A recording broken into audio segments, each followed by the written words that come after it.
Passage 2. Sylvia. As an enthusiastic new college graduate, Sylvia spent a year working as a volunteer in the local library. Then, as her first real job, she took up a post as an assistant librarian. She introduced books by her favorite authors and was disappointed when many of these remained on the shelves, their covers as pristine as on the day she had unpacked them. "I could have told you that would happen," said the senior librarian, who had worked there for many years, something which he thought made him an expert in the recreational tastes of the town. Sylvia stuck it out for a year in that job before successfully applying for the post as children's librarian in another town. She moved to a cottage where the rent was justifiably low, but on a librarian's salary, she couldn't have afforded anything else. The walls bore orange stains of damp and the paint was flaking, but the kitchen window had a lovely view of distant hills. To Sylvia, brought up in an inner city, the cottage seemed picturesque. Outside, the garden was overrun with impenetrable clumps of weeds, but the landlord hastily told Sylvia that it would be fine with the minimum of effort. Sylvia's possessions were easily accommodated in the cottage's limited space. There was no bookshelf on which to house her most prized possessions, but after packing out the windowsills, she stacked as many as she could on the slanting shelves of the cupboard in the bedroom. For all its apparent inadequacies, her new home offered promise. Sylvia was an only child, and long hours spent alone had encouraged in her the habit of reading, often by torchlight under the bedclothes, far into the night.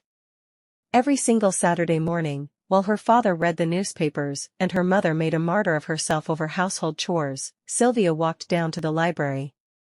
The librarian, Miss Jenkins, would set aside books she thought young girls would enjoy, and it was a shared love of reading that reinforced the special bond between Miss Jenkins and Sylvia. Practice in dealing with her mother's changing moods had made Sylvia easygoing, at least on the surface, and so she was not without friends, but it was Miss Jenkins who introduced her to characters in fiction who became her silent allies, her sometimes more than friends, her shaping influences.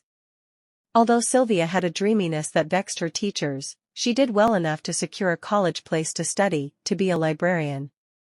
A job with a proper future, her mother said approvingly when her daughter revealed her career plan. She was privately relieved that her daughter's unexpected success in the school play had not, as she had at the time feared, led to a request to go to drama school.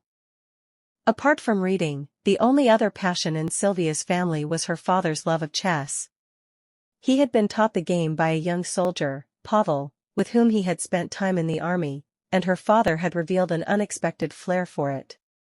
When they parted company at the end of their army careers together, Pavel said, "You might as well have this," handing Sylvia's father the chess set with which he had learned the game, perhaps out of respect for his former companion, or perhaps in default of anything else to give her. Her father had attempted to pass this interest on to his only child. In the evenings, when Sylvia had finished her homework, she and her father sat opposite each other at the kitchen table and played with the inherited chess set. Although she had no real talent for chess, Sylvia guessed an unmet desire in her father, which went beyond just playing chess, and out of loyalty did her best to master the game.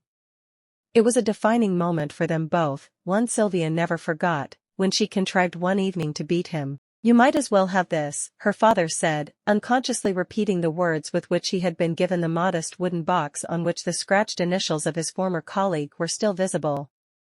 "With you gone, I won't have anyone to play with." "Play with?"